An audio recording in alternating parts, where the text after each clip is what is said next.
Shabbat Shalom Uvorach Be'ezrat Hashem ou B'Shem Hashem Naaseh V'Natzliach Chag Sameach Lechol Am Yisrael pour ce vendredi 3 octobre Yud Aleph du mois de Tishri, pour ce jour qui nous a offert gracieusement sur l'importance de dire merci Toda aux personnes pour un service, un cadeau, et merci à Hashem, offert par Patricia Amselem pour le Zibougagoun de Shirel, Fortuné, Raphaël, Hillel Moshe, Ben Patricia, Aouva, ירצון שיזכו לחיים טובים ולשלום, לחתונה בקרוב עם זיווג הגון, להקים בית כדת משה וישראל, בהצלחה רבה בכל מעשה ידיהם, בעזרת השם יתברך, זיווג הגון pour eux, l'école עם ישראל.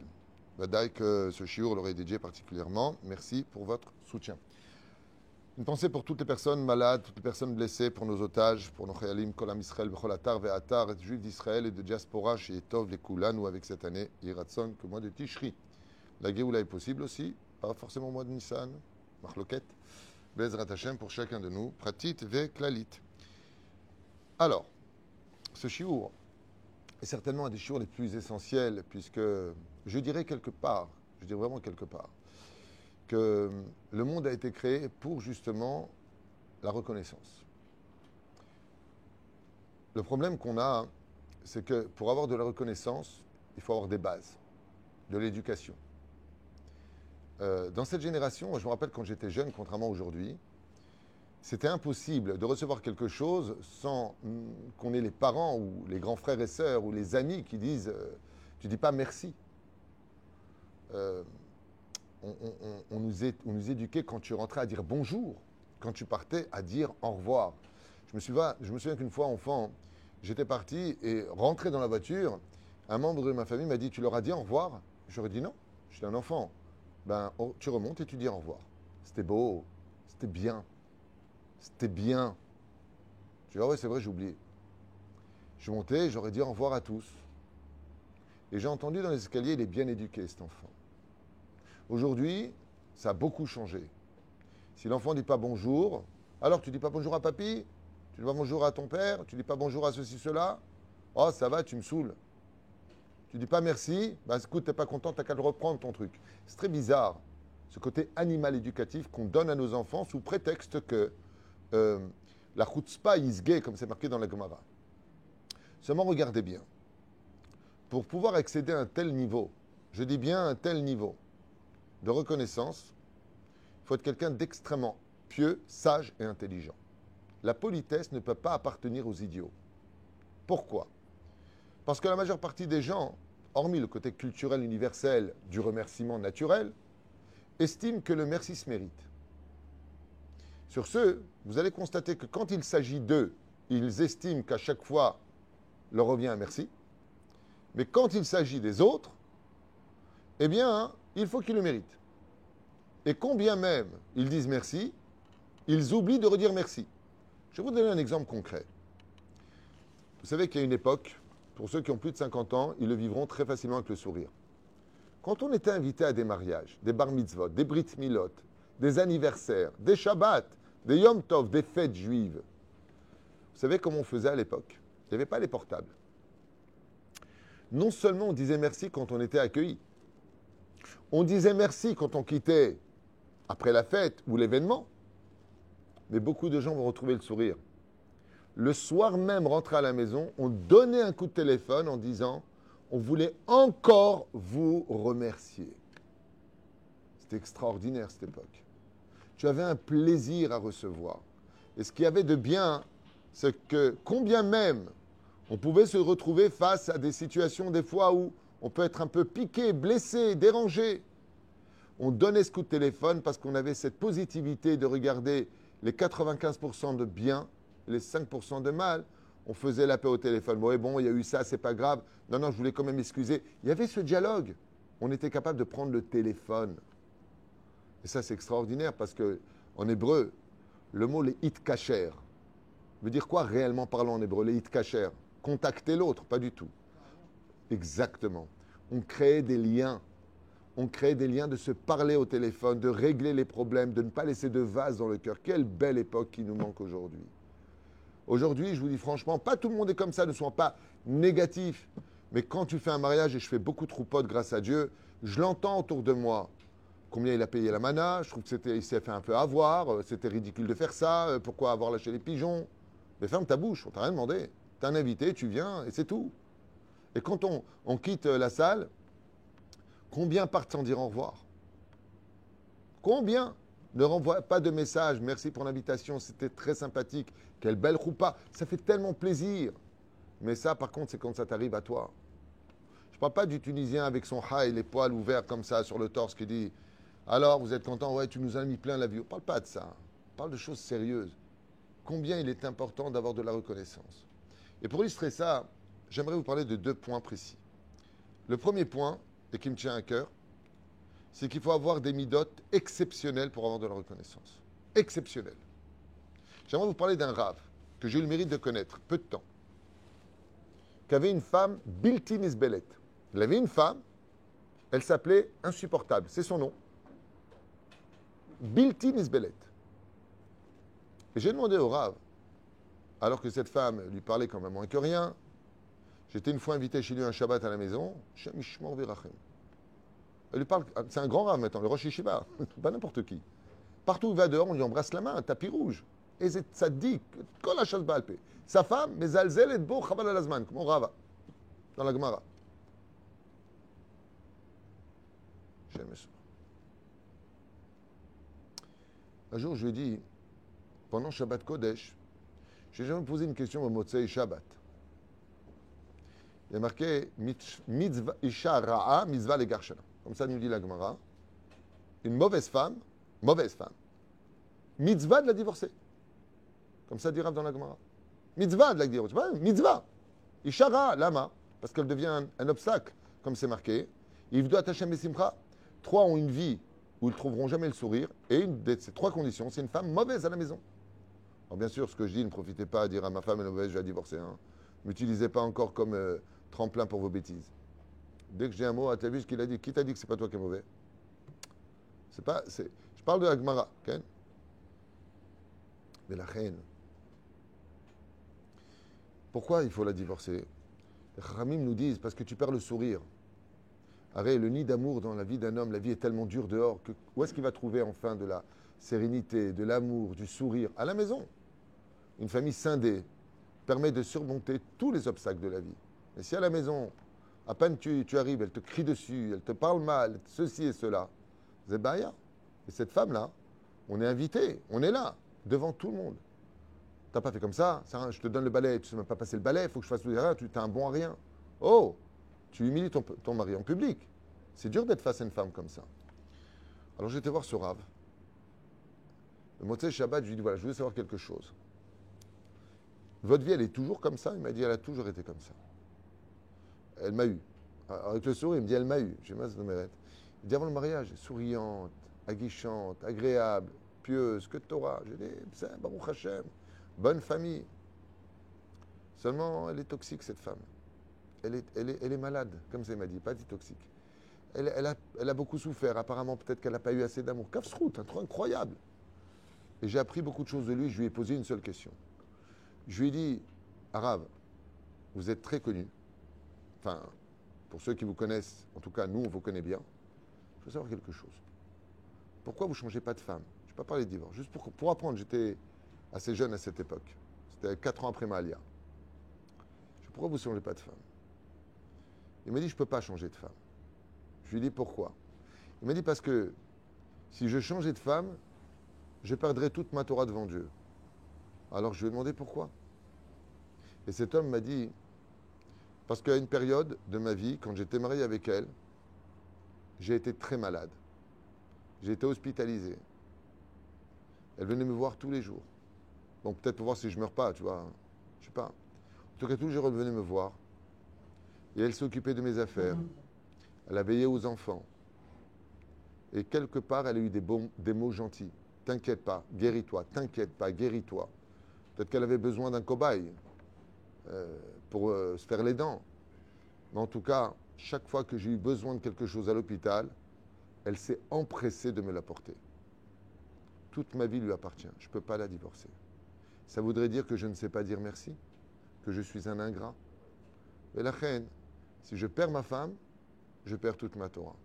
Je lui ai dit, ben, dites-lui merci, faites une belle enveloppe et sauvez-vous. Il m'a dit, c'est pas comme ça qu'on règle les choses. Tu penses que j'ai beaucoup de Torah, alors c'est à moi de le prouver. Si elle ne m'avait pas rendu ce service-là, ce Rav m'a dit, je l'aurais divorcée. Mais chaque fois que je pense à la quitter parce que je suis à bout, que tout se paye très cher avec elle, que tout se fait sous l'égide de menaces et d'insultes, à chaque fois je me rappelle que quand j'étais malade et j'étais faible, elle me prenait ma main, elle me disait, je suis là.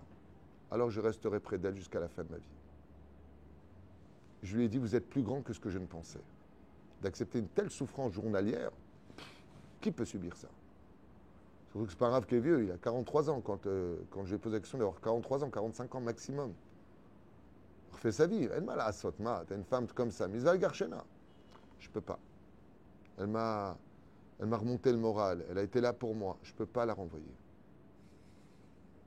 Les achènes, toutes les midotes vont dépendre de tout ce plateau qu'on appelle la Hakarat-Hatov. C'est-à-dire, pour être capable de dire merci, il faut avoir de la reconnaissance. Deuxième plan que je voudrais vous dire. Pourquoi est-ce que Dieu nous ordonne d'honorer nos parents? Paracha de Yitro, dans le livre de Shemot. Pour quelle raison respecter son père et sa mère? Il rentre, tu te lèves. Tu embrasses les mains. Tu ne vas pas oublier l'Askara quand il part de ce monde. Le respect, il dure de leur vivant comme de leur mort.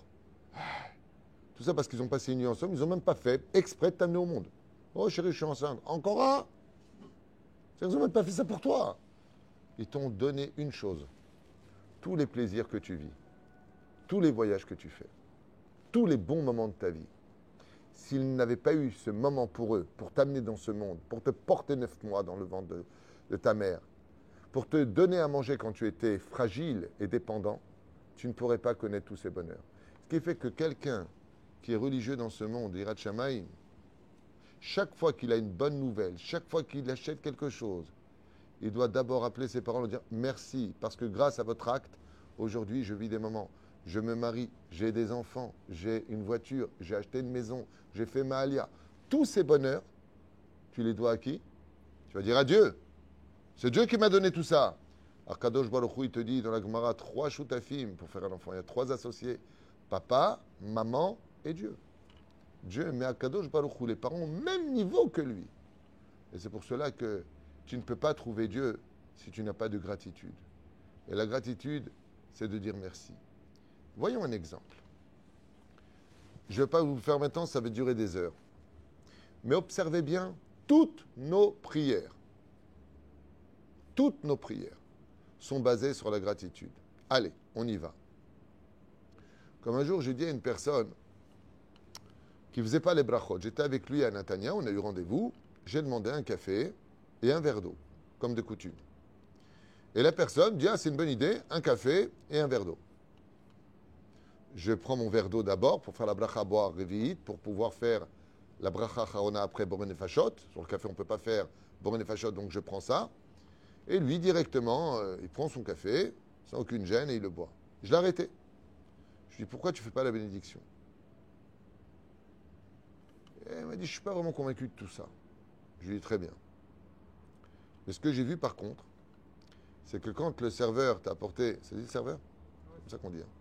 Quand le serveur t'a apporté le café, je t'ai regardé, tu l'as regardé comme ça dans les yeux, tu lui as dit, Todaraba, merci beaucoup. Oui? Je dis, pourquoi tu lui as dit merci beaucoup? Tu vas le payer, le café, et tu vas lui donner un pourboire, 10%. Pourquoi tu lui dis merci? Il dit, parce qu'il me l'a apporté. Bah, il faut du savoir-vivre, Rav Tutou. Qu'est-ce que ça veut dire, cette question? Je lui dis, à celui qui a créé le café, qui a créé l'eau qui te permet de le boire, de le digérer et de l'uriner, tu dis pas merci? Il m'a dit, ah, donc les brachot, c'est dire merci? Je lui dis, absolument. Hormis tout ce que ça cache derrière. C'est pour cela que quand tu manges, on va faire la vie du juif. Tu ouvres les yeux le matin, qu'est-ce que tu dis? Modé Ani. Modé Ani. Ensuite, tu fais toutes les brachot. Tu remercies Hachem. De quoi? Qui t'a pu te réveiller, qui te permet de t'habiller, qui te permet de. Ensuite, tu vas étudier la Torah. Cher Bahar Banu Mikol Amin Benatananu la Torah To, Birkat Torah. Tu arrives à la Beth Knesset et tu appelles Hachem, la première personne. C'est quoi mettre cette filine? C'est comme donner un coup de téléphone à Hachem. Ani mit kacher. Je fais les 7 tours autour du bras. Ensuite, je me connecte à Akadosh Baruch Hu avec les filines de la tête. Toute la Torah est basée sur quoi? Sur cela. Mizmor letoda, Baruch Shamar ve'aya olam. Le monde dans lequel tu vis toutes les prières que vous avez, ce n'est rien d'autre que de dire merci pour chaque point, événement que vous avez. Par exemple, allez, une question piège de la Gemara. Question pour un champion, moi je cesse de répondre. À quel moment tu remercies Dieu dans la journée parce que tu respires? Respirer chez toi, tu payes taxe foncière, je crois que ça s'appelle en France. Hein? L'Arnona, qui va augmenter encore. L'électricité va augmenter encore. Tout augmente. Regardez bien. Est-ce que tu as déjà reçu une lettre de Dieu? Tu dois me payer une facture parce que tu respires. Non. De quoi Dieu se gave? Comment on paye Hachem? De quoi Dieu aime? Se gave, c'est pas joli, mais de quoi Kadosh Baruch Hu se réjouit des remerciements. Est-ce que tu peux me dire à quel moment tu remercies Hachem parce que tu respires? Est-ce que vous avez une idée? Ilan. C'est quoi ton prénom, rappelle-moi? Shai. Non. C'est pas à ce moment-là. La Gemara le dit. Kol haneshama ta'alelia alléluia. La Gemara nous dit toutes les âmes remercient Hachem, louent Hachem. Et la Gemara nous dit dans Brachot, Al tikra kol haneshama et kol neshima. Quand tu fais les télim du matin, Alléluia, Alléluia, tu fais les brichot, Kol haneshama ta'alelia alléluia. Toutes les âmes remercient Dieu et ils louent Hachem. La Gemara nous dit, Kol neshama, c'est quoi le mot neshima en hébreu? Respirer, c'est quoi neshama? C'est l'âme. En réalité, c'est à ce moment-là que tu remercies Akadosh Baruch Hu parce que tu respires à chaque instant de ta vie. J'ai un oncle, que Dieu repose son âme, que j'aimais beaucoup. Il s'appelait Daniel.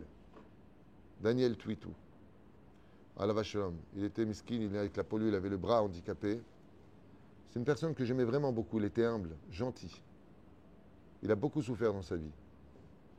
Et lui, miskin, comment il a rendu l'âme? Il s'est étouffé. Il est mort étouffé. Ça vous est déjà arrivé de ne pas retrouver la respiration? Sous l'eau, par exemple, ou en pleine nuit, en apnée. Tu respires, c'est à ce moment-là que tu dis « J'ai eu peur, qu'est-ce qu'il y a ?» Todalael. C'est comme les gens, ils ont une poussière dans l'œil. Ils ont un peu mal dans l'œil. Ils ont tellement peur, les Tunisiens, de perdre leurs yeux, qu'ils l'embrassent 15 fois. Vous avez vu le mina qu'on a, nous, les Tunisiens, planète Tunis. On embrasse les yeux. Que Dieu me garde mes yeux. Sur les yeux de mes enfants. Laisse-les tranquilles, tes enfants, Yatikoujik. Ne jure pas, sinon c'est que tu es un menteur. Tout celui qui jure trop, ou qui jure, bichlal, vous être certain qu'il a l'habitude de mentir. Parce que les gens qui ne mentent jamais n'ont pas besoin de jurer. C'est pas moi qui le dis, c'est les chachamim. Mais la reine, toute la journée, modim anachnulach. Et quand on fait modim, qu'est-ce qu'on doit faire? On se prosterne devant Hachem. Et quand il y a modim des rabanan, on se reprosterne devant Hachem. Regardez ce que dit modim. Modim anachnulach she'atawa Adonai Eloheinu lavotenu. Nous te remercions. En réalité, le mot merci est une fausse traduction. Le mot merci, est-ce qu'il existe en hébreu? Comment on dit merci en hébreu? Toda. Est-ce que ça veut dire Toda, merci? Comment tu dis je reconnais en hébreu? Animodé. Basé Léodot. Léodot ne veut pas dire remercier. Léodot en hébreu veut dire reconnaître. C'est-à-dire que dans le judaïsme, on estime que si tu dois un merci à quelqu'un, c'est que tu lui dois une dette. C'est pour ça qu'il faut toujours éviter de demander quoi que ce soit comme service, soit celui qui rend service et jamais celui qui demande un service. Je vais raconter à la fois le Rav Shteiman, Zecher Tzadik Kadosh Ivracha, ce géant de la Torah, qui vivait à Bnei Brak, est arrivé à Jérusalem pour faire un cours à une yeshiva de Mea Shearim. Et ce jour-là, c'était en hiver, il pleuvait à torrent dehors, il attendait à la station de bus pour aller à Bnei Brak. Il y a une personne qui roule en voiture et qui reconnaît le Rav Shteiman sous son chapeau comme ça, dans une extrême humilité. Il arrête la voiture, il bloque la voiture Rehov Géoula et il supplie le Rav Shteiman de rentrer dans sa voiture pour qu'il l'accompagne chez lui à Bnei Brak, parce qu'il sait qu'il a des cours de Torah à faire là-bas. Et le Rav Shteiman lui a dit non, non, non, non, non, non, non, non, non, non. Alors quelqu'un a commencé à klaxonner. Ce chauffeur sort de la voiture en disant c'est le Rav Shteiman, je voudrais l'accompagner. Tout le monde est sorti lui embrasser la main. Il a arrêté toute la rue. C'est les Gdolador d'Israël. Et c'est Tzadik et Sodolam. Et après 5 minutes d'insistance, il lui dit mais Rav, pourquoi vous ne me permettez pas de vous accompagner? Donnez-moi ce mérite.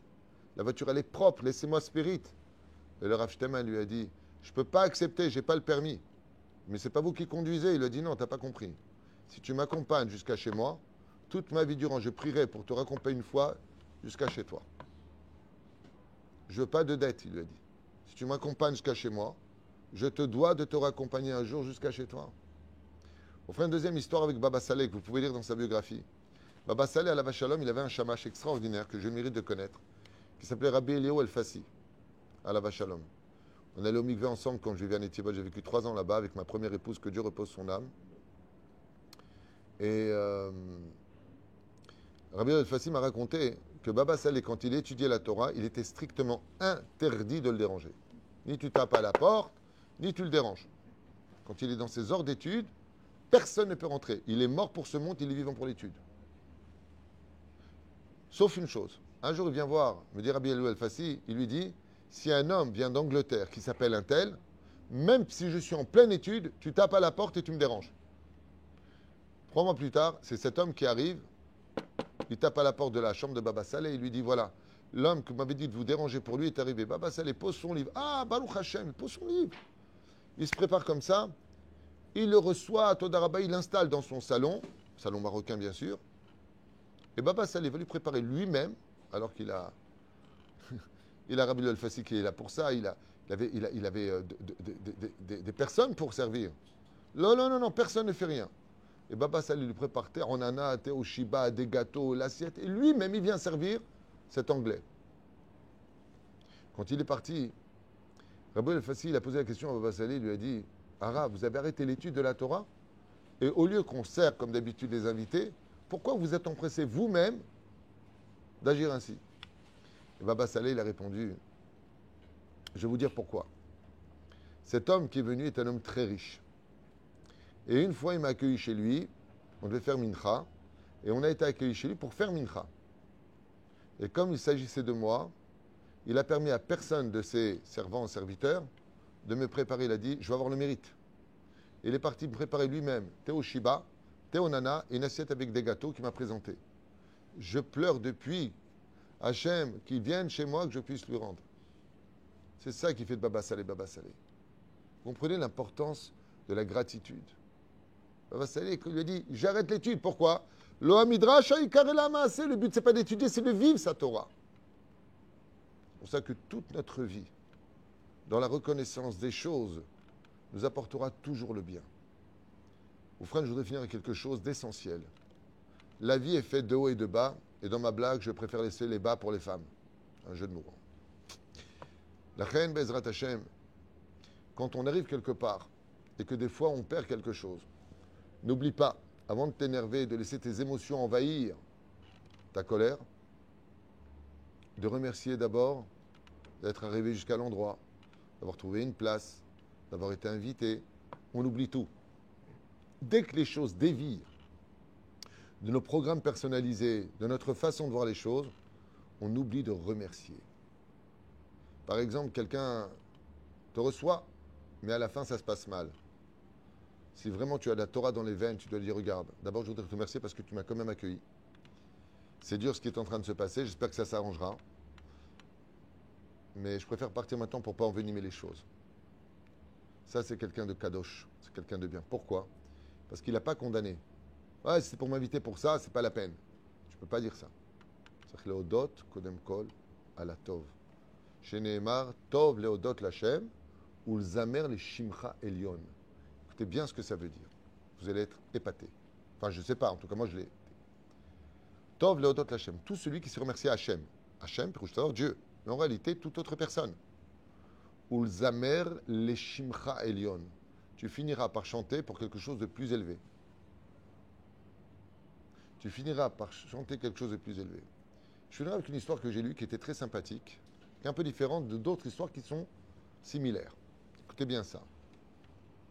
On raconte comme ça dans une boutique d'électroménager à Paris, qu'il y a un vendeur qui était tout le temps demandé par les clients. Tout le temps demandé par les clients. Et un jour, le directeur s'est demandé pourquoi lui, qui est là depuis 3 ans, il est plus demandé que les vendeurs qui sont là depuis 10 ans. Et qu'est-ce qu'ils ont fait? Ils ont fait une espèce de séquère, comment on dit un séquère de sondage, merci pour votre aide. Ils ont fait une espèce de sondage avec un micro, style, voilà, on voudrait savoir pourquoi vous demandez toujours tel vendeur. La réponse était incroyable. La réponse a été, 1, il est toujours souriant. 2, il n'est pas pot de colle, il est à notre service. Et chaque fois qu'on achète quelque chose, il nous dit toujours « Merci pour votre confiance et merci d'avoir acheté chez nous ». merci. Il nous remercie alors que c'est nous de remercier, c'est nous qui avons besoin. Il nous apprend à dire merci. C'est tellement agréable de fréquenter des gens qui savent te dire merci. Et je finirai avec une dernière histoire personnelle. Combien on a tout à gagner. C'est quelqu'un de ma famille, sans donner son nom, qui va voir son père, qui était un homme plutôt aisé, et elle lui a rendu un service. Et son père lui sort à l'époque un billet de 500 francs pour remercier sa fille. Et sa fille est tellement heureuse de recevoir ces 500 francs, à l'époque c'était énorme, hein, qu'elle lui dit « Oh là là, merci papa, merci, merci », elle l'embrasse, « Merci, c'est énorme ce que tu me donnes ». Et son père lui dit « Tu m'as tellement bien remercié qu'il lui ressort un billet de 500 francs. » C'est trop papa, toda, toda, toda. Il lui a redonné, il lui a redonné, il lui a redonné. Les boules. Cette scène s'est passée devant moi, j'étais jeune, et je vois cette scène. Je dis, moi c'est vraiment, j'ai déjà dit plusieurs fois merci. Bon, c'est pas à mon père, mais peu importe. Il s'est passé quelque chose qui a été pour moi un message de Dieu. C'est que la fille s'est retrouvée avec 4 billets de 500 francs maintenant. 2000 francs à l'époque. C'est comme tu donnes aujourd'hui l'équivalent de 4000, 5000 shekels, minimum. C'est énorme. Même plus que ça, je trouve. 500 francs, ça faisait une semaine, 10 jours. C'était énorme, 500 francs à l'époque. C'était pas aussi cher. La fille s'est arrêtée, je crois, au 5e billet, pardon. 2500 francs. Et elle s'est arrêtée là, elle lui a dit « Bon, papa, je vais te dire merci. Je vais arrêter de te dire merci parce que... » Et elle est partie. Et son père lui a dit « C'est dommage que tu t'es arrêté. Tant que tu continues, je te donnerai. » J'ai vécu ça, je devais avoir à peu près dans les 8-9 ans. J'ai une bonne mémoire, grâce à Dieu, sauf pour les noms, je reconnais. Et j'ai gardé ça en mémoire. Quand j'ai commencé à faire tchouva, j'ai compris pourquoi j'ai vu cette scène. Tant que tu diras merci à Hachem pour ce que tu as, tu lui donneras des raisons de continuer à te donner. Tant que tu te plaindras de ce que tu as, tu finiras même par perdre ce que tu avais et te retrouver pour des raisons de ne plus remercier parce que tu n'auras plus rien. Voilà ce que j'ai appris de cela. Dire merci te fera toujours sortir vainqueur. Tov leodot l'Hashem ou l'zamer le shimcha elyon. Je viendrai chanter pour ton nom suprême, en haut. Basé balen amdenu. Quand on sait dire merci, quand on a de la politesse, on ne peut que te fréquenter. Parce que le but de donner, c'est de savoir qu'on a fait plaisir. Et quand ta personne te montre son plaisir parce qu'il sait te rappeler pour te dire merci, c'est que tu as obtenu gain de cause. Vous savez que toujours celui qui donne, qui gagne plus que celui qui prend. Et c'est ce que je vous souhaite. N'ayez jamais d'hésitation à remercier toute personne, même si vous avez travaillé, on vous donne votre chèque de travail, ce n'est pas un dû. Merci beaucoup de m'avoir embourlé. Merci. Léodot les boré olam. Léodot les boré olam. J'adore ici quand il y a des ventes qui se font. 500 shekels, je l'offre à lui. L'autre tout de suite après, 500 shekels, je lui réoffre. Alors je dis toujours, il n'aime pas les dettes. C'est bidjoukaïn. Hachem verech etrem. Et si on ne sait pas remercier, c'est qu'on n'a pas encore commencé sa teshuva. Shabbat shalom borach.